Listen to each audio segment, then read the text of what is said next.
So let's get started. So today I am sharing on the core teaching of the Buddha, and basically we will be talking about the Four Noble Truths. Some of you may already know it, some of you may already have read about it or even gone for classes for it. So I hope to be able to refresh your memory and maybe bring some new, ideas, perspective, angle to the whole thing. Yeah. So we start with the Buddha, and it's very important to know the context in which he taught or in which he lived. And actually, the person doing the talking on this part will be Dr. Tam, and he's great at telling stories. So I'm not so good in telling stories. So probably Dr. Tam will give a better rendition of the life of the Buddha.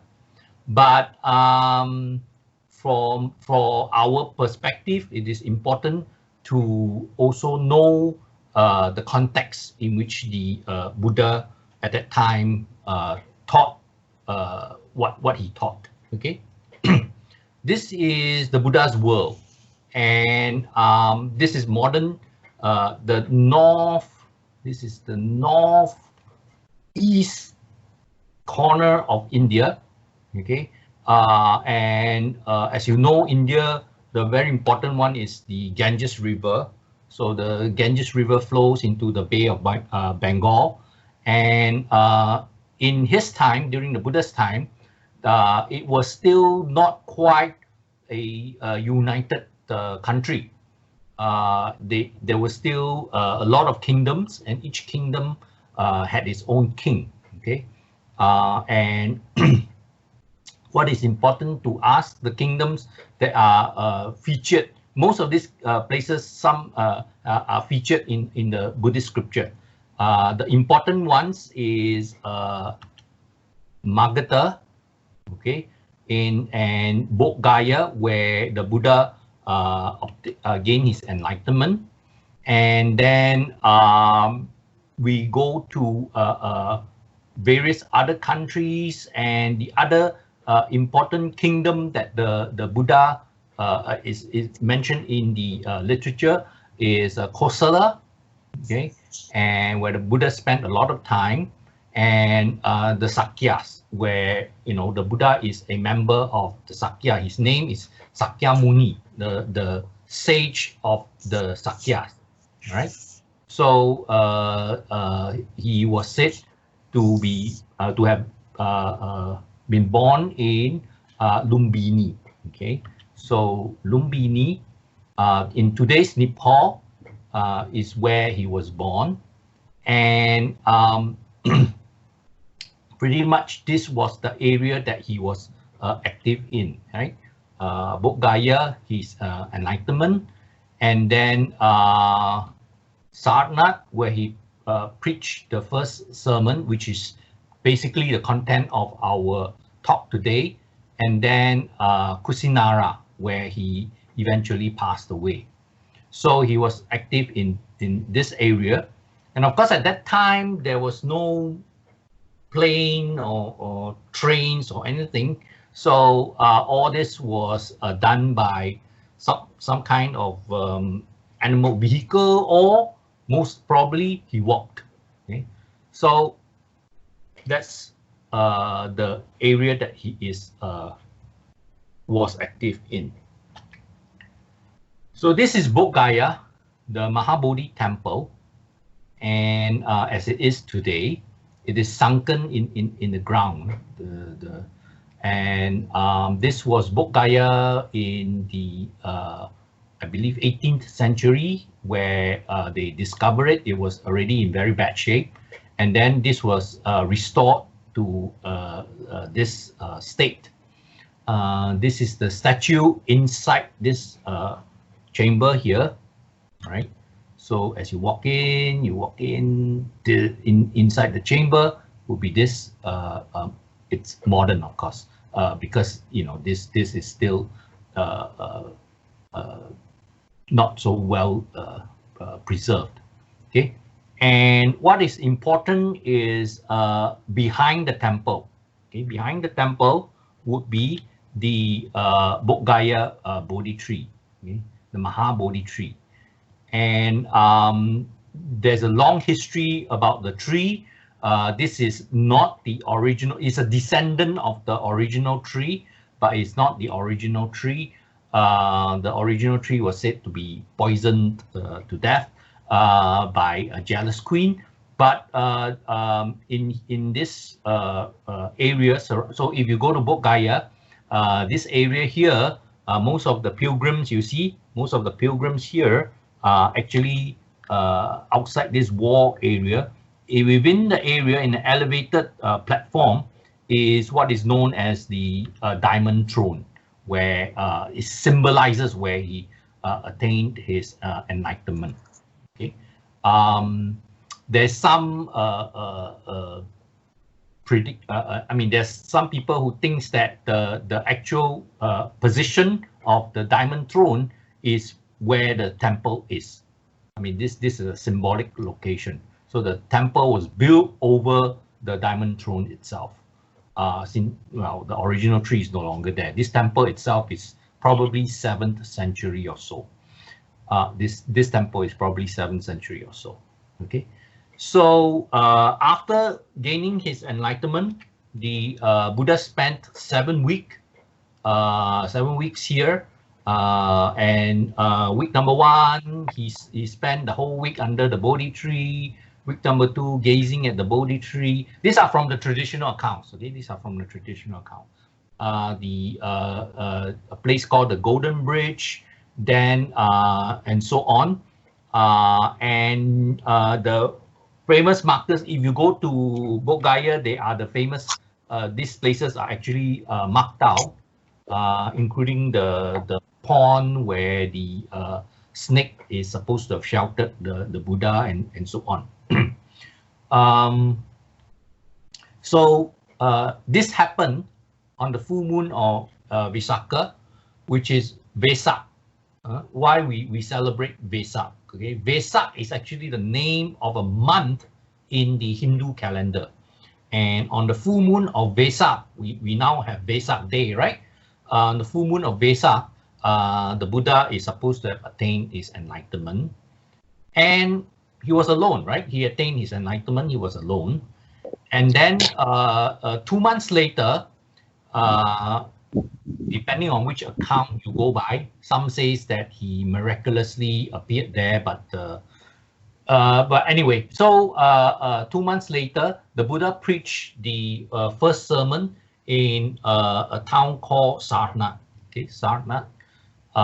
There's again there's a temple there, but the place where he has preached is a stupa, is commemorated by a stupa, and where he preached the Dhammacakkappavattana Sutta.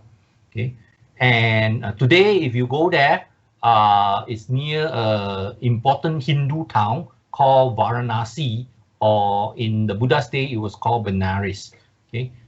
It's at the important turn of the Ganges River, a tributary of the Ganges River, and it's supposed to be very holy. Okay, if you go to Varanasi today, it's a sight to behold. But of course, COVID-19, I don't know what happened after that. The water is supposed to have cleared up, but in those days when we went, you can see people bathing in the river.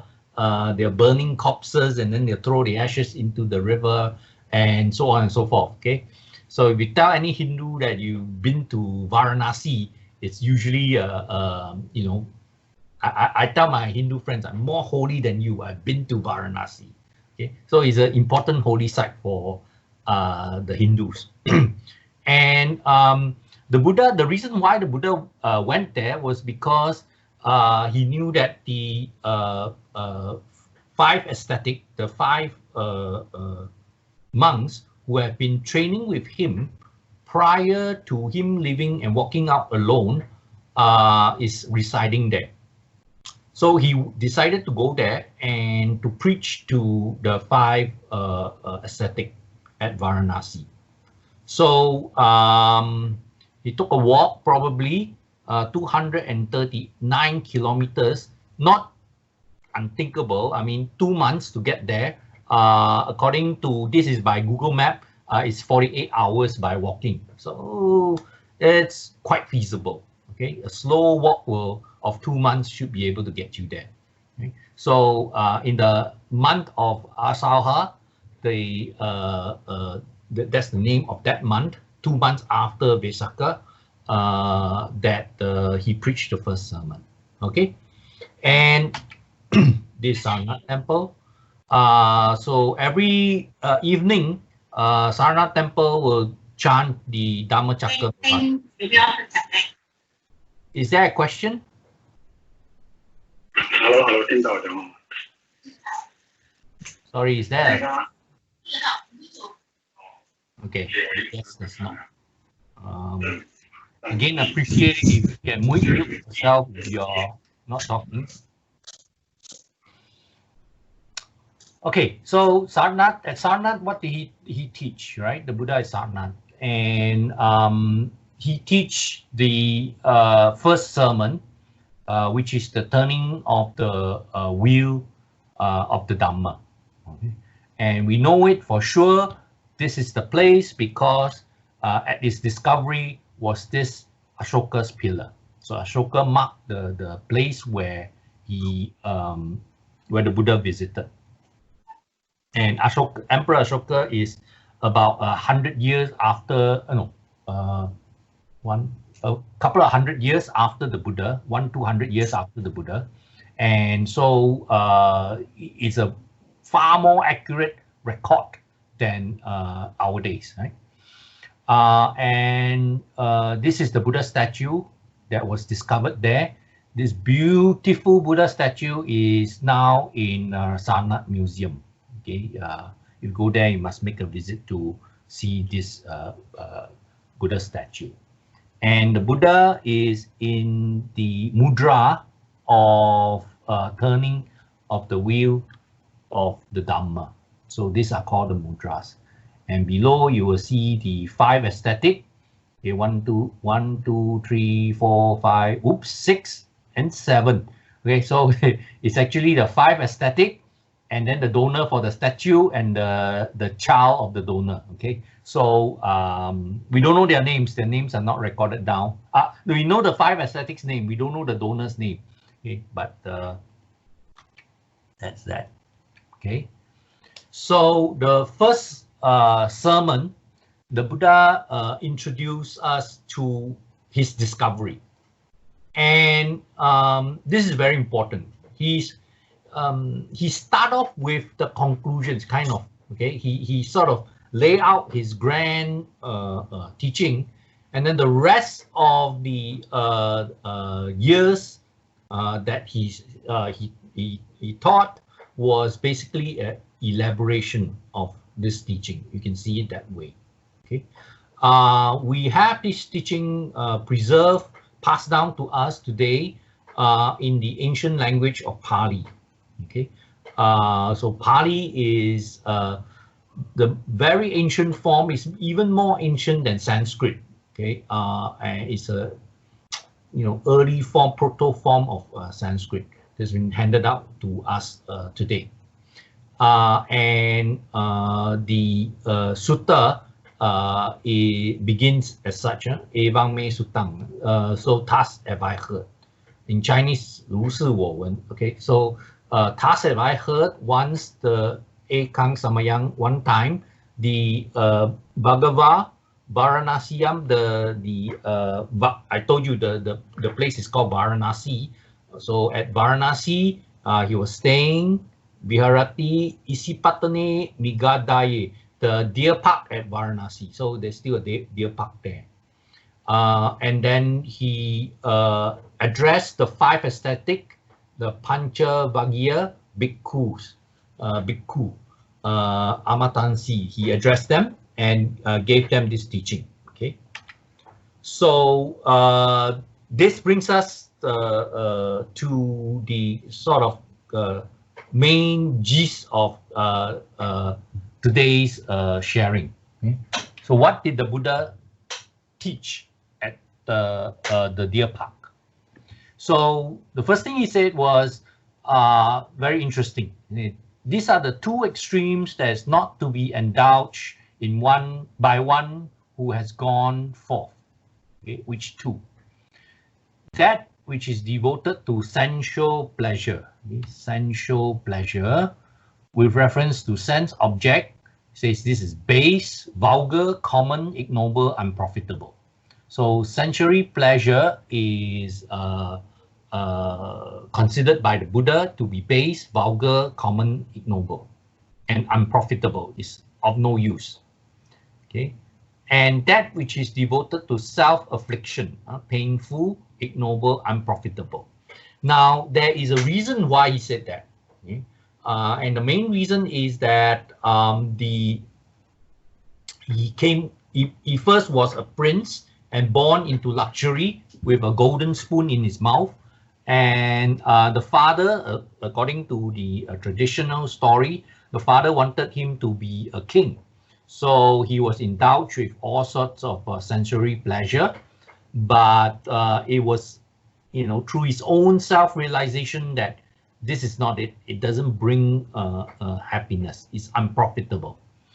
And then when he went on to train with the five ascetic, and the training was very tense, very intense.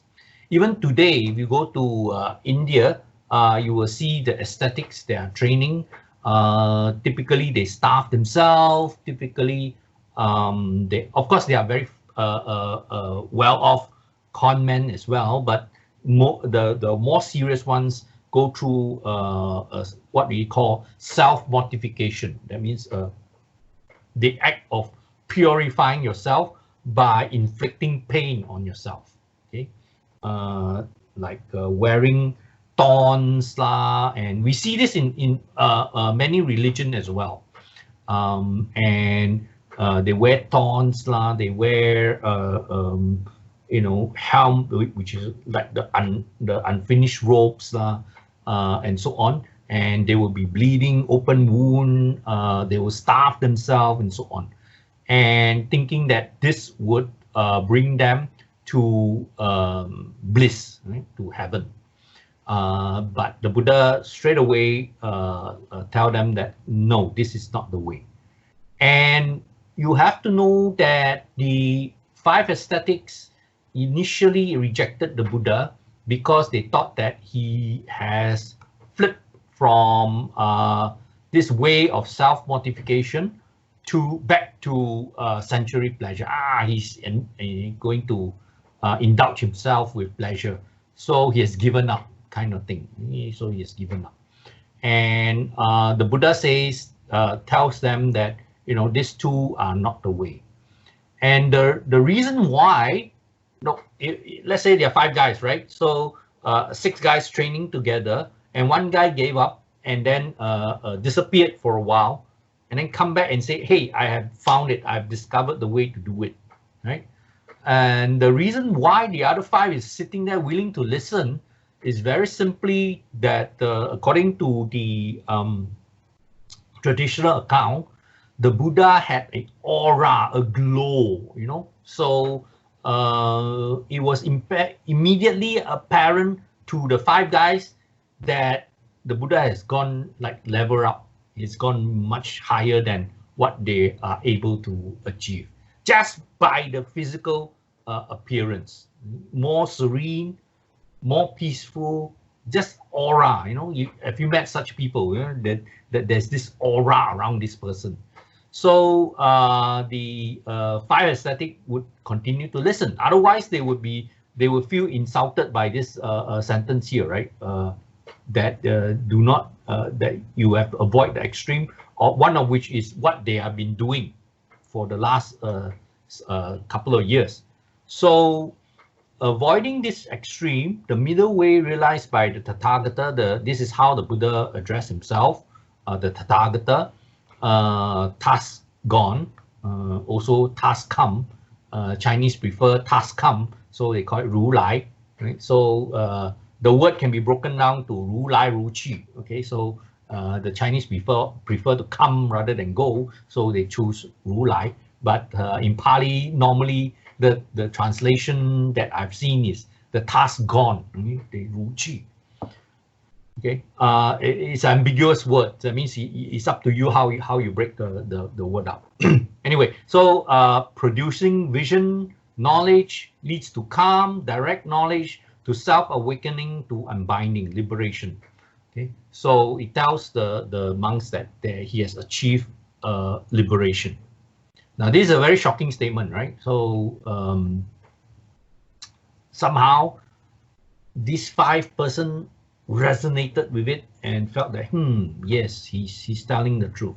Otherwise, they'll stand up and go.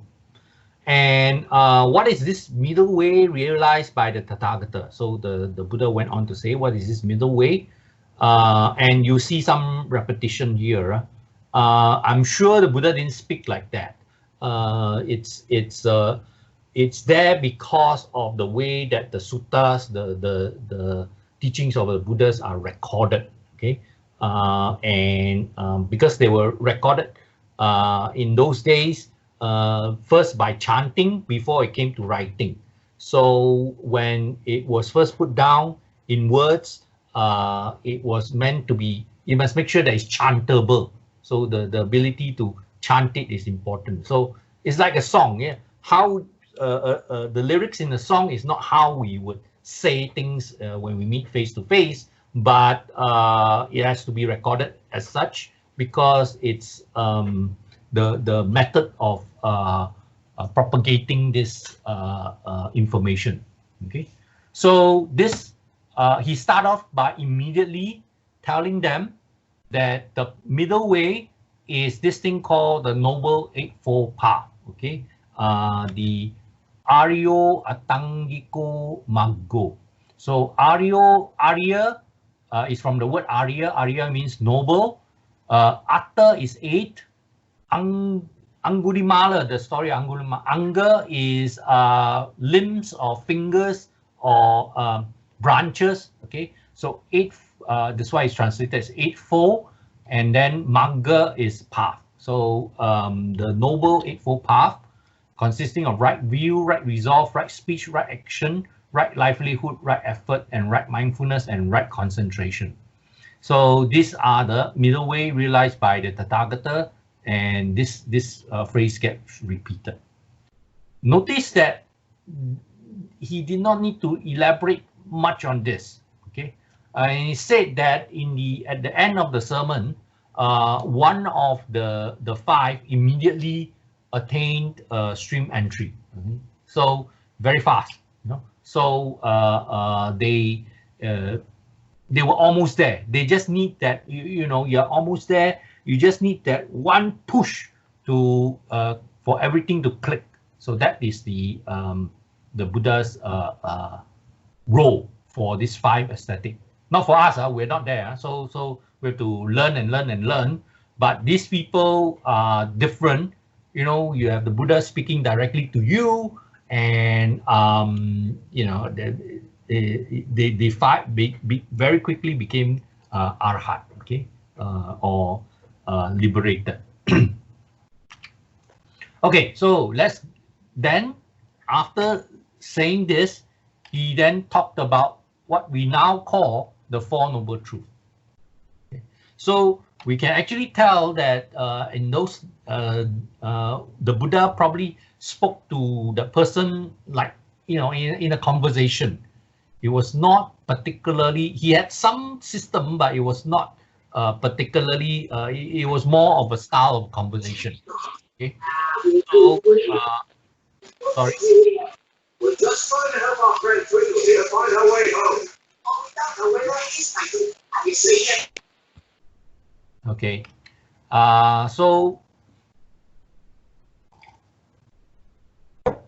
So here comes the first noble truth. Now this is the noble truth of stress. So he says birth is stress, aging is stress, death is stress, sorrow, lamentation, pain, despair, distress, despair are stress. Association with the unbeloved is stress. Separation from the love is stress. Not getting what one wanted is stress. In short, the 5 clinging aggregate are stressful. Okay, so this is called the first noble truth, or the noble truth of dukkha. Okay? From this word here,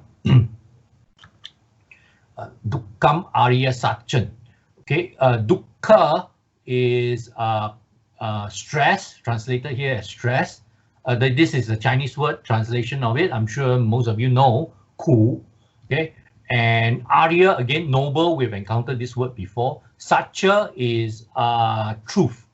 Okay, so the noble truth of dukkha.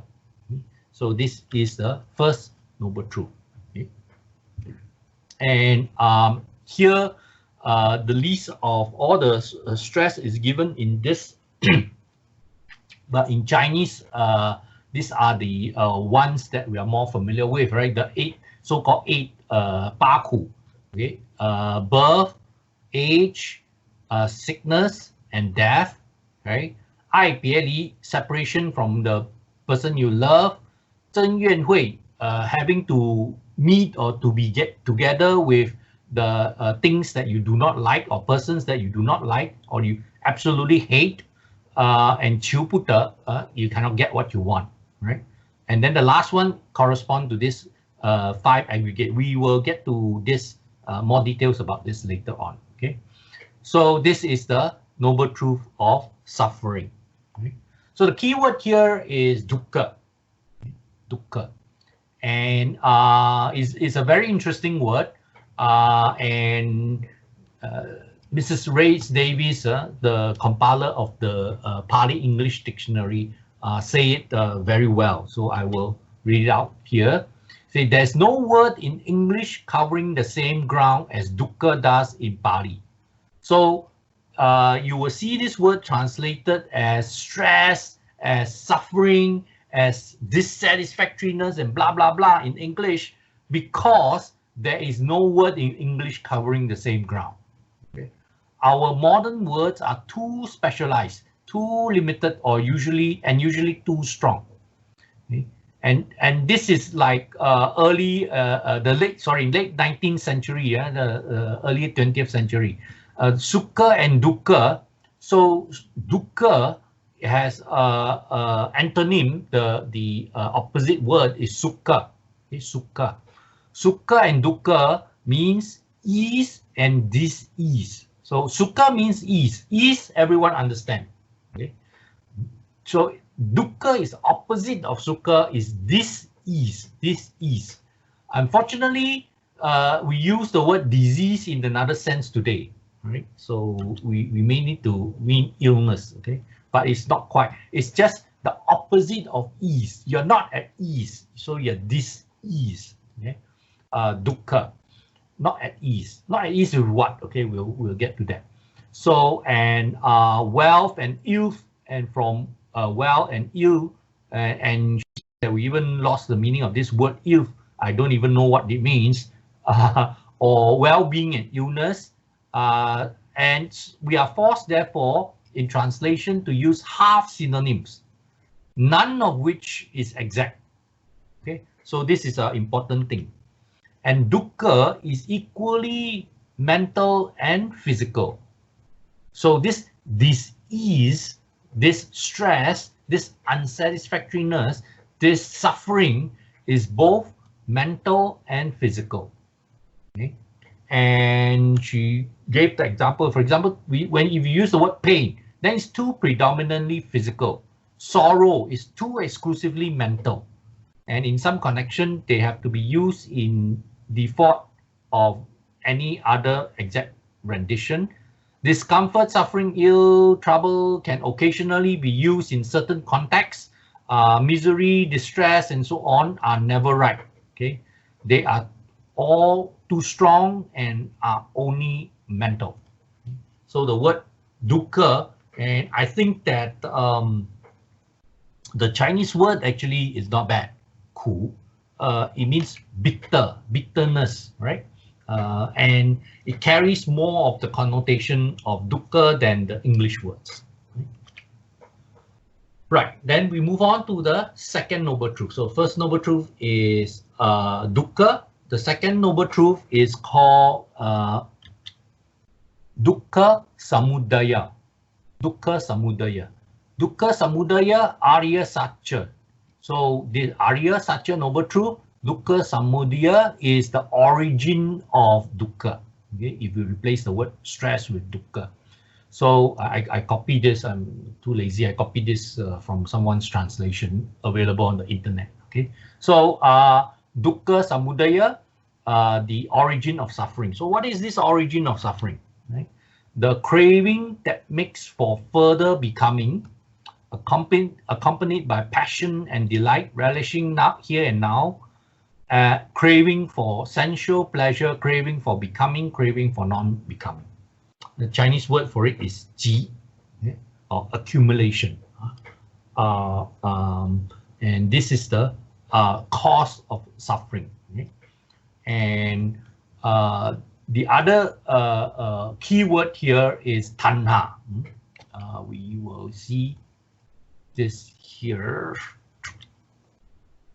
Tanha. Okay. Tanha, which is this, the translation here is craving, right? Tanha.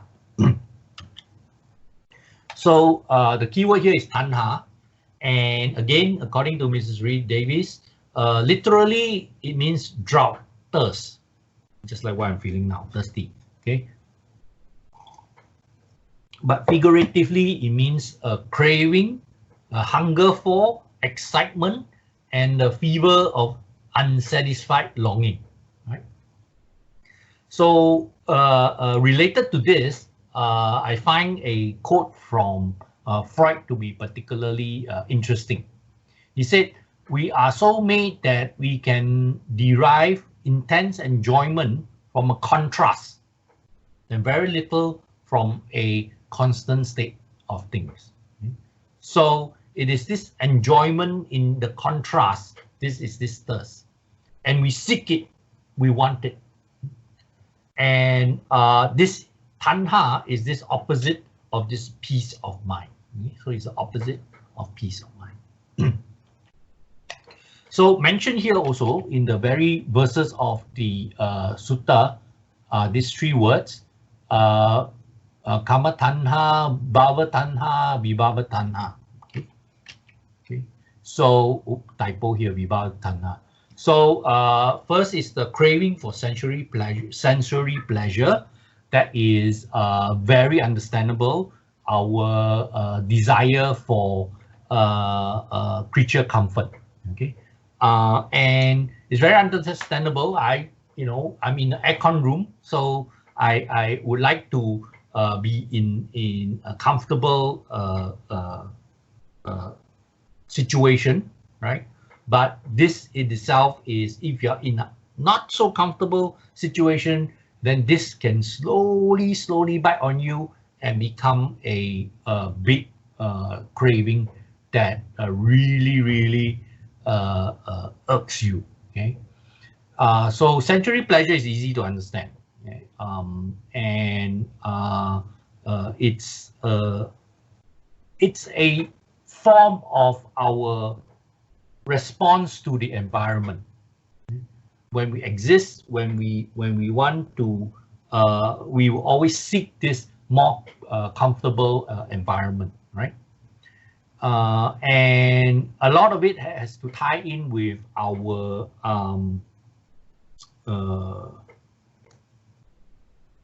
animal instinct, as it were. So that's one. The second one is the craving for becoming. So the craving to become something, to be something, right? The craving to be, that's all. It's just not acceptable for us to be a nobody, to be nothing. We have a strong desire to be special, to be important, to be powerful, to be well known. These are all the becoming, the be that we want to be. And we know, I mean, some of you may already jump the gun and think, okay, I know that sensory pleasure, craving for it can bring trouble.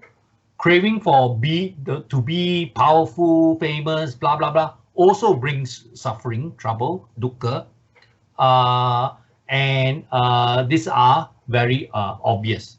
But we'll talk about the troubles and all this later on.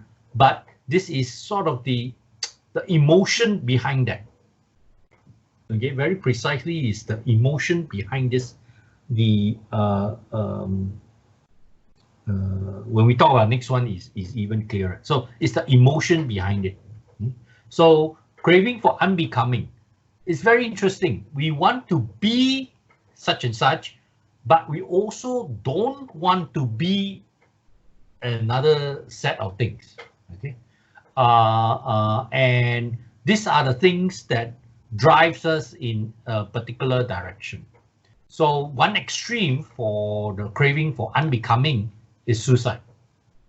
You don't want to be anything. You just want to disappear from this world. So that in itself is a form of craving. Okay, and we know that if a person's mind is set on suicide, it can be a very nasty. Okay, and we know that this craving is unreasonable. From objective point of view, it's nonsense, but for the person involved in it, it's unexplainable. It's like I say, animal instinct, very low levels. They let this lower level craving and emotion take over their being. Okay, so for example, simple thing, we do not need to go to very big extreme examples. Let's say you're a cigarette smoker. To tell a cigarette smoker not to smoke, very challenging. Right? So there's addiction to it. Right? So in each of this, there's all these modern terms. The Buddha at that time didn't use these terms, but these are the terms that these are the problem that drive the dukkha, that drives us to suffering, to disease. And then there's the 5 aggregates. Okay, so what are the 5 aggregates? So the stanza, the verse actually say that in here, right? Oh, sorry, here. Okay. This is the verse I'm referring to. In short, so in summary, the 5 clinging aggregates are stressful. Okay? So it's kind of related to the first one, but then I have to introduce the idea of clinging or craving first. So there's a bit of dependence in the order, but never mind. Okay. So the 5 aggregates, what are the 5 aggregates? So the 5 aggregates are listed here: Rupa, Vedana, Sanya, Sankhara, and Vijnana. Okay. Rupa is material quality, Vedana feeling, Sanya perception, mental formation, Sankhara, and Vijnana consciousness.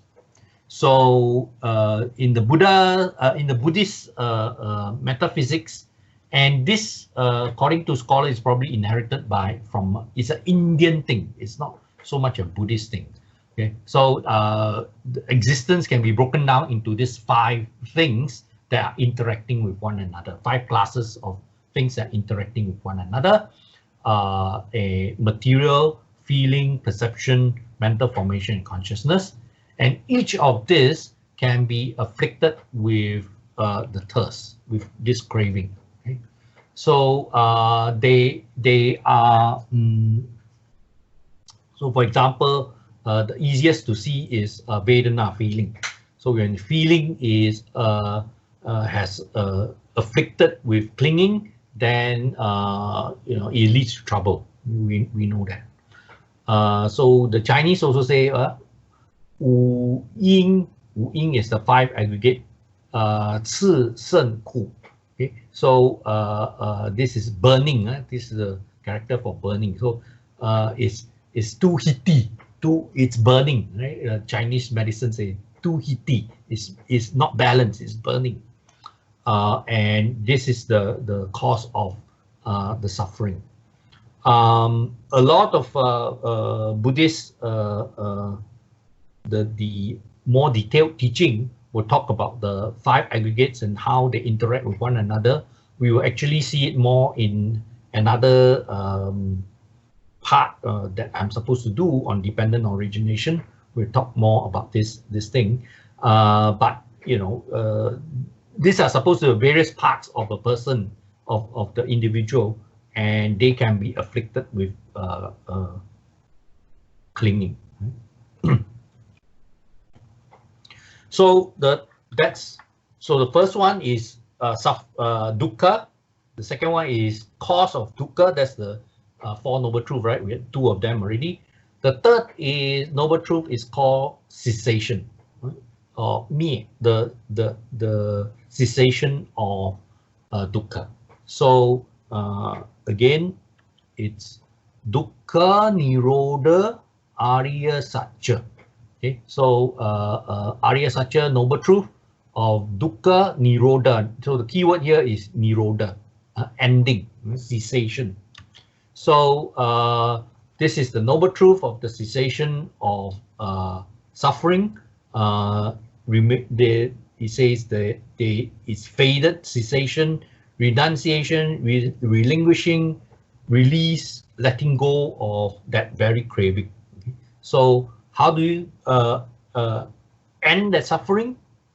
The letting go. And then how do you do this? Before that, talk about the key word here, nirodha. So nirodha means oppression, suppression, destruction, cessation, annihilation. This is from Mrs. Rhys Davids' dictionary of senses, consciousness, feelings, and being in general, sankhara.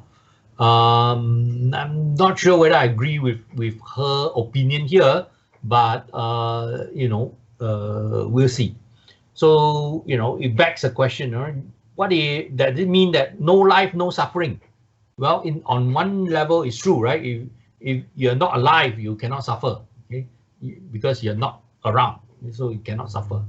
But so is the way to get rid of suffering: go jump and die, you know? So according to Buddhist teaching, there's no way to end it that way because of karma, because of rebirth, which one of the Bhante will be talking about after this. So you cannot end it like this in the Buddhist context. You cannot end it because there's always the dukkha has not ended. It just gets propagated in different ways. Okay, so that's not it. Ending life, it does not end suffering. What about pie in the sky when you die, right? So you pray very hard, and when you die, you go to heaven, live happily ever after. So is that also one way of escaping the ending? Well, no. We know that each of this is actually, one is nihilistic, right? You want to destroy yourself. The other is pleasure seeking, right? So the Buddha already say avoiding both extreme, the middle path realized by the Tathagata. So this is not the middle path, right? So each of this would be extreme and would not end suffering. Okay. So how do you end suffering then? Okay, so there's dukkha, the cause of dukkha, the end of dukkha. Now this end of dukkha is a very, very important point. If the Buddha has stopped at 2 noble truths, then I think I won't be telling you about Buddhism. This is terribly depressing. So what even if he diagnosed the problem correctly, right? So there's suffering, okay, agree. There is a cause of it, agree. But you know, if there's no way to end it, then what are we doing? You know, it's terribly depressing. But the optimistic part actually comes later. Right? So the Buddha informed us that there is a way to end it. Right? Now, we are not enlightened, so I cannot claim to have end suffering. But as you will see, what the Buddhist teaching would allow us to at least get a handle on suffering, okay? Or at least get a handle on dukkha. Okay, so but in terms of the philosophically, it is very important that they can be ended, and there's a way to end it, right? And the way to end it wraps back to the Buddha's first point. Okay, that this is the middle path. So he went one round. He said that's the middle path. He went one round and he went back to the middle path, and that is our Tao. Okay? That is our path. So it's exactly this middle path that will lead to the cessation of dukkha, right? Which is the eightfold noble path. Okay, right view, right resolve, right speech, right action, right livelihood, right effort, right mindfulness, and right concentration. Now, there are 8 things here. It's a lot of things to cover, so there's actually yet another lecture module that deals with this 8. So I will be a bit brief here. Okay, and 卖点关子, you wait until we get to that step, then we talk about what is this 8. Okay, but so these are the 4 noble truths, right? We have dealt with 苦集灭道, the 4 noble truths. And this is the teaching, and the Buddha went on to say, okay, it's called the threefold ways. Okay? So vision arose, insight arose, discernment arose, knowledge arose, illumination arose within me with regards to things never heard before. Right? So the Buddha makes a bold statement that what I've just said has never been heard before, which is that this is the noble truth of stress, or the noble truth of dukkha. And very important, okay? Okay, this is the truth. What are we supposed to do with it? The Buddha say the noble truth of dukkha is to be comprehended. So we have to understand it. We have to understand it. And not only that, the Buddha says, this noble truth has been comprehended by me. Yeah? So there's noble truth of suffering, and what must you do? The noble truth of suffering must be understood. Okay, and the Buddha say, I have understood it. A very bold claim, right? But if it's true, it's true. So it's either it's true or it's not. It's bold or not is besides the question. So the Buddha claims to have understood it, and throughout the rest of his teaching, he will elaborate on this dukkha. Same thing with the second noble truth, that there's the origin of suffering. This is the second noble truth, and this origin of suffering has to be abandoned, and I have abandoned it. Right? So this is the Buddha's claim. Then the third noble truth is the cessation, right? Dukkha, cause of dukkha, cessation of dukkha. And the cessation of dukkha has to be experienced. Okay? And the noble truth has been directly experienced.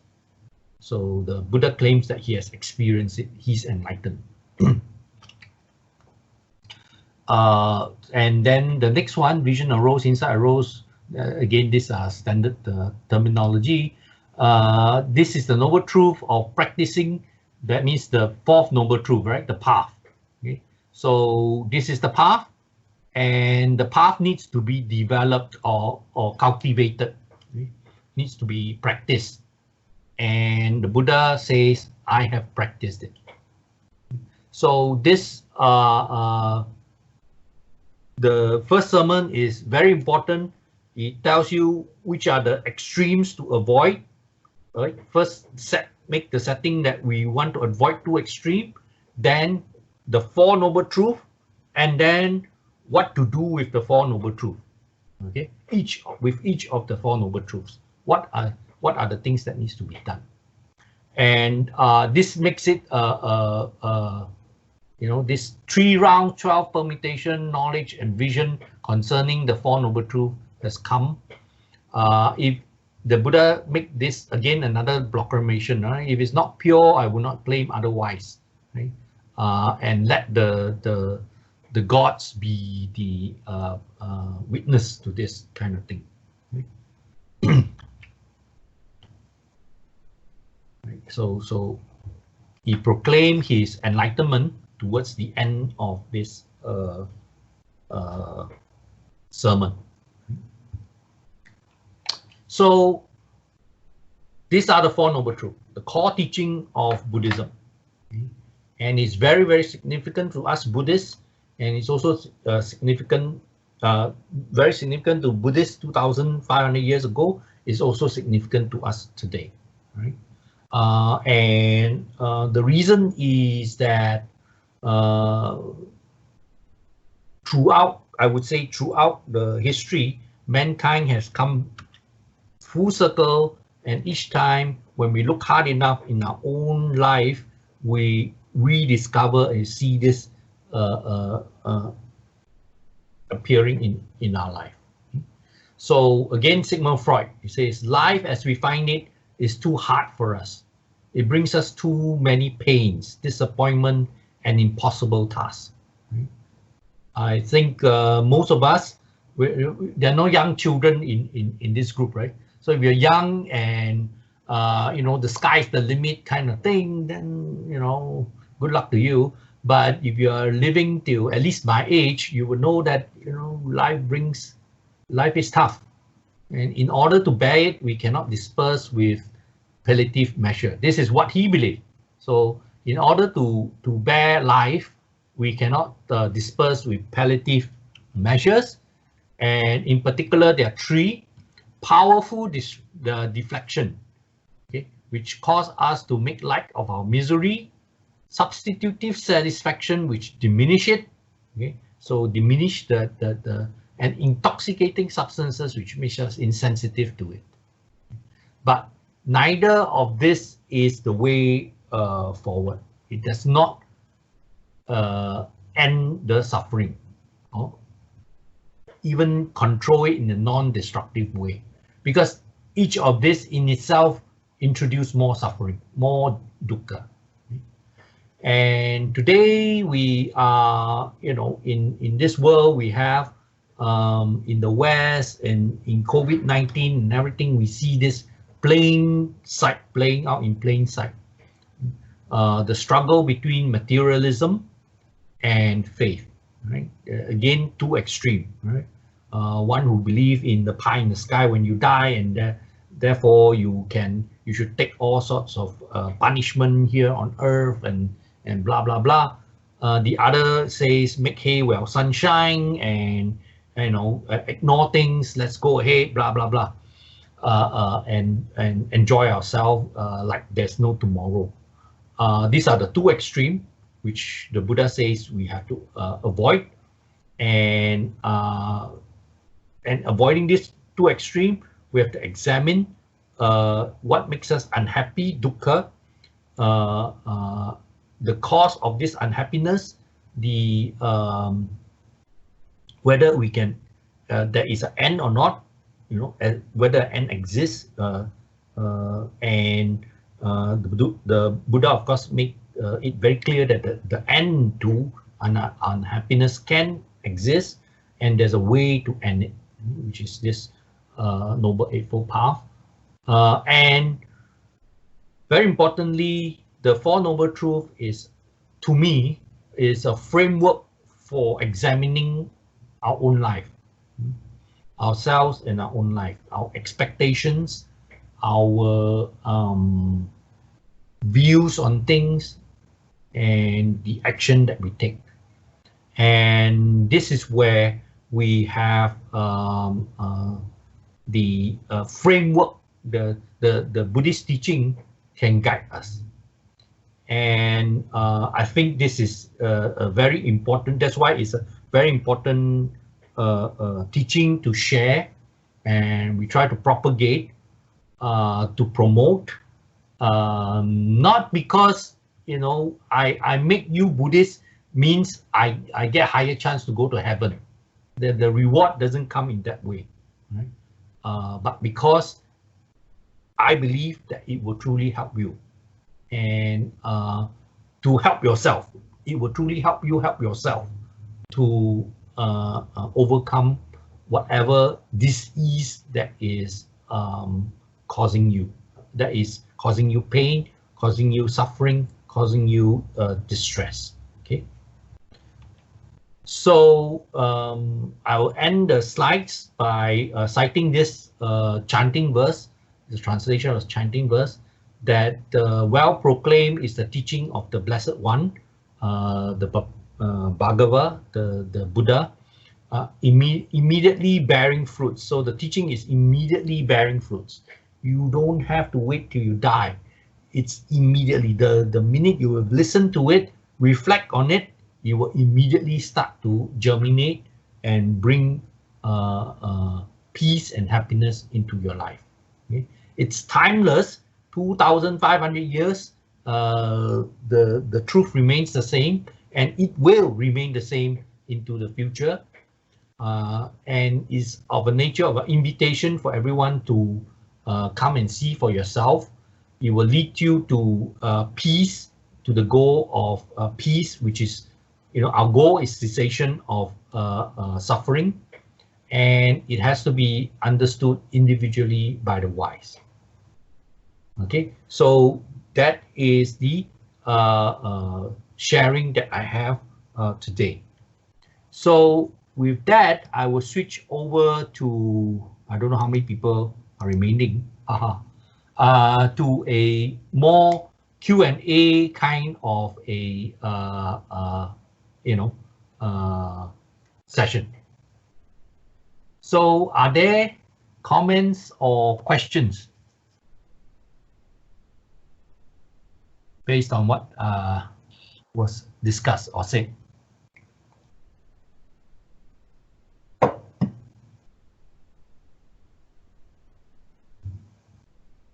So quiet.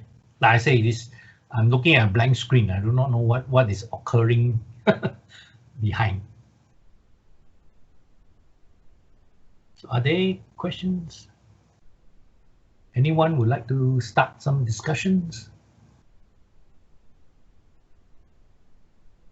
Good evening, Dr. Wong. Hello. Yeah, good evening. Pang, is it? Yeah, hi. Yes, Pang Xibian here. Yeah, hi. The is about craving for becoming. What do you mean by becoming what? Anything. To be. Anything. Yeah. So it's like craving becoming can be explained like, it's like something that I'm not and I wish to become. So for example, I wish to become a doctor. Well, you have to pay the price for it, right? Driven by this, you have to go and study, you have to, you know, hit the books, go for your exam and all that. And that brings discomfort, that will bring mental stress and so on. So the becoming here is as I said, is to be whatever you want, that you have for whatever reason triggered you to want to be that. Be a better father, be a teacher, be you know, a better whatever. Okay, and that is the becoming. Does that answer your question? So you mean to say there's suffering that goes along with the becoming? Yes. So if you're it's something like if you're not A and something trigger you to want to be A, then in that process there will be pain and suffering. Okay, so this becoming is the Buddhist analogy is giving birth. The baby is always crying. Okay, so the birth process, the process requires effort, requires overcoming obstacle, is going to cause stress, is going to cause discomfort. So is the teaching trying to discourage people from craving to be becoming? No, it is okay. So it is identifying the remember it fell under the second noble truth, right? It's identifying the cause of suffering. Okay, in trying to become, there will be suffering involved in that. Now, is it discouraging? Not discouraging? You actually have no choice. It's part of human nature. Okay, so it's part of human nature that we want to be A, we want to be B, we want to be C and B and B and B. And understanding this, okay, it will allow us to, the next time that you become very stressed out. For example, new parents, they are very stressed out. Okay? Oh, becoming a new parent is a very stressful situation. But if you understand that that is the price of becoming a new parent, and you are able to, through the Noble Eightfold Path, find the method to handle this stress, then it's not the becoming that's the problem.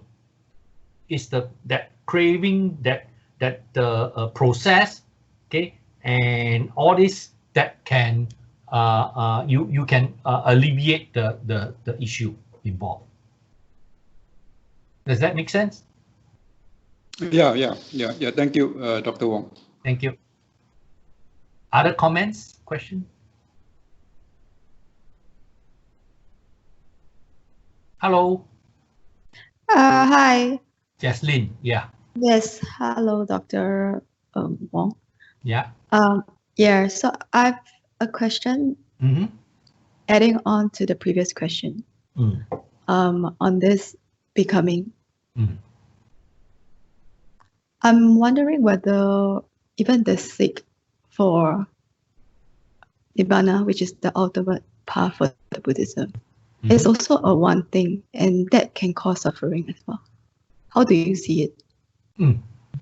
In the beginning, it will cause suffering, just like any form of becoming.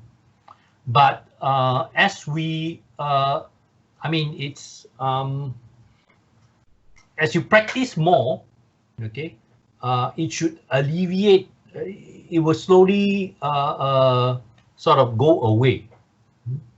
So the problem is the craving, that tanha.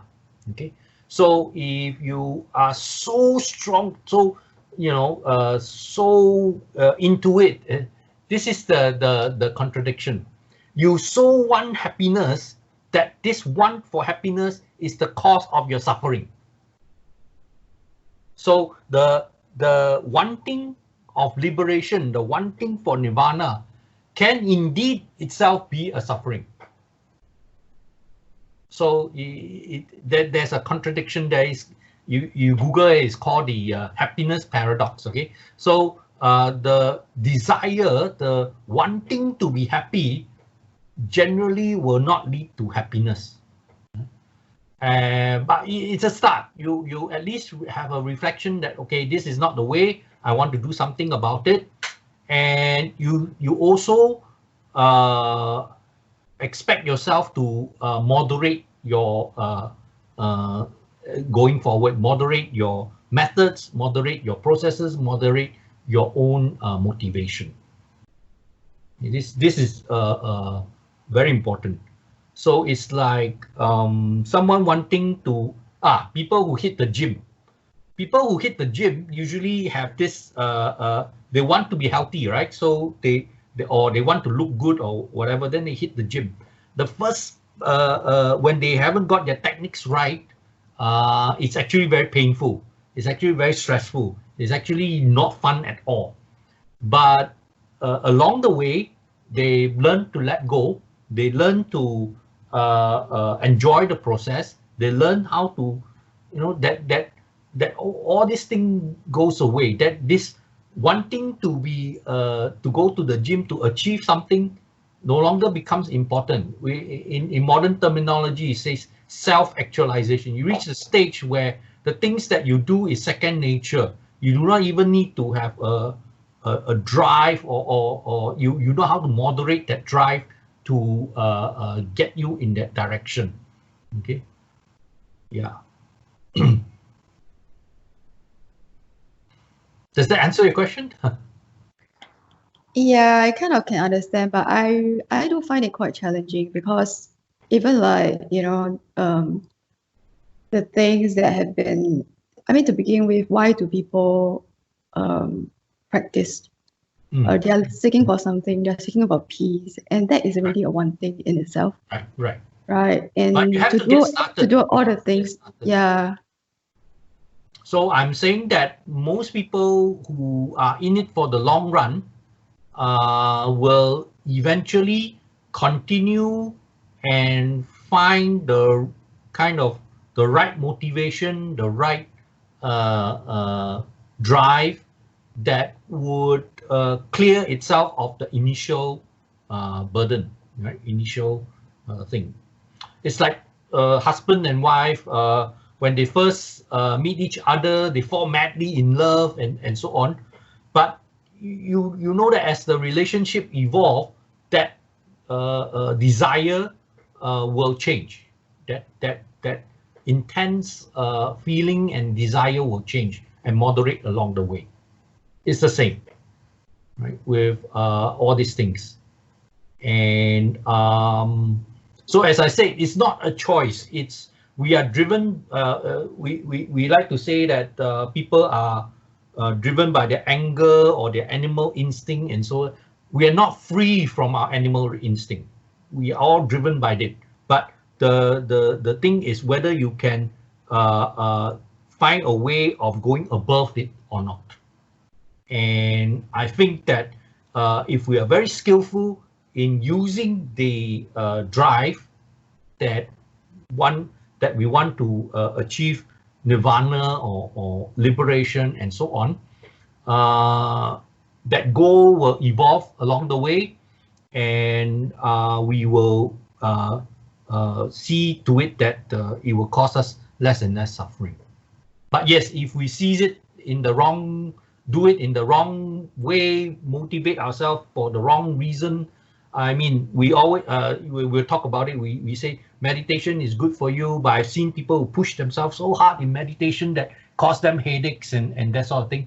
So can we say that no? Then your initial one for meditation or finding peace is wrong, and so just drop it. And it doesn't work that way. You have to go through that hump, and then the moderation will come.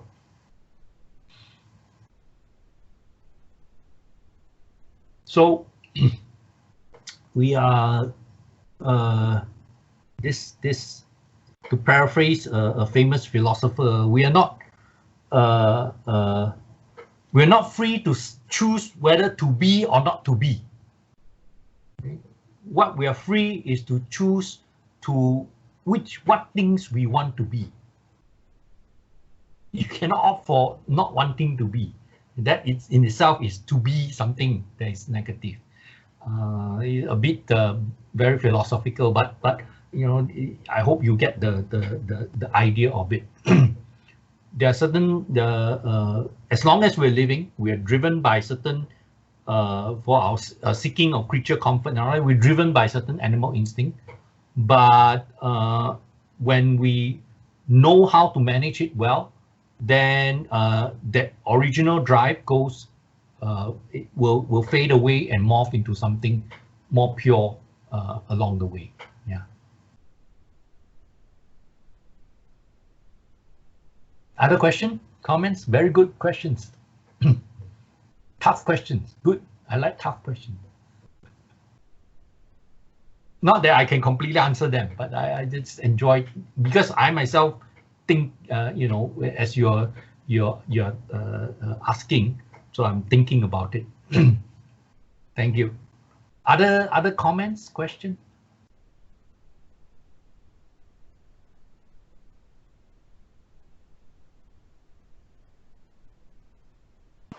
Dr. Wong. Yeah, hi. Okay, hi. I'm actually very new on this and so on, so I just want to say something. Sorry, can you please introduce yourself a bit first? Okay, my name is Edwin. Edwin, okay. Yeah, okay. Thanks. I mean, I can understand what you're saying, but I do have a little bit of contradiction. Okay. Okay. What I felt is that basically when you practice the teachings and so on, is basically not trying to achieve, how should I say, the next level or the level, the next and the next and the next.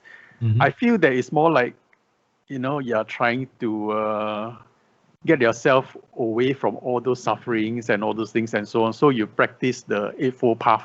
Right. So your idea is just to keep practicing and so on, so that you are not going to suffer through all this dukkha and all those things and so on. So it's not so much of trying to move to another level. As long as you are, you know, practicing the middle path and all those things and so on, then eventually, if you are able to practice better and better and better, then things will fall to its respective places or whatsoever and so on, which I do not know what it is, but you know, that's how I felt, rather than like you're looking for something, or you're working towards something, or you're, you know, sort of like following this teaching means you can achieve this or achieve that and all those things. Right. So that is how I felt. Very good. I don't know whether that's correct or not. Makes perfect sense. All right. So the thing is, some people, unfortunately, some people practice Buddhism or any other religion as another form of rat race. Okay, they want to be better than this level up for this person, and better than that person, and so on. You're right. It will not get you anywhere because it will. So what if you win in that rat race, and then now you become like big meditation teacher because you are able to meditate so well and all that? It brings you new troubles. Yeah, so that's why what I was trying to also say is that you know, going back to the question just now that one of the lady was asking was is like some kind of one thing and all those things. So I felt that, you know, if you're following this kind of teachings and so on, it's more for yourself rather than wanting something, right? Yeah. I don't know. So I would say that different people have different motivation. Many people come to Buddhism with their own motivation, why they do it and so on. And some out of curiosity, but a lot of people do come with some expectation of, you know, some kind of achievement. I wouldn't entirely write it off, because certainly if you're not making any progress, then it's very disheartening. I don't see how you can continue. So you do, so it provides the initial starting motivation. And as I said, it's a long path, it's a long way, it's a marathon. And along the way, our hopefully we grow, become more mature, know more about the Dhamma, and become better practice. And some of this initial not so pure motivation will fall away. Yeah. but Okay. it's very different for individuals. Okay, thanks very much. Thank you. Other questions?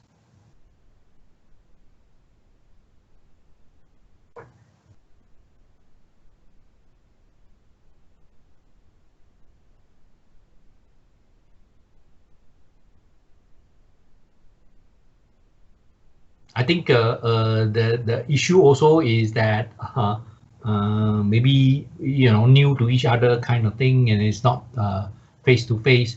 So why don't you write down your questions the next time round, and then maybe you can ask me if you have any question.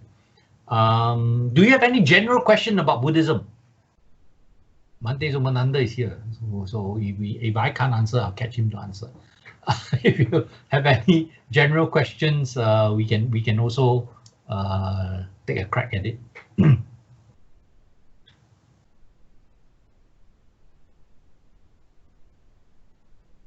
No?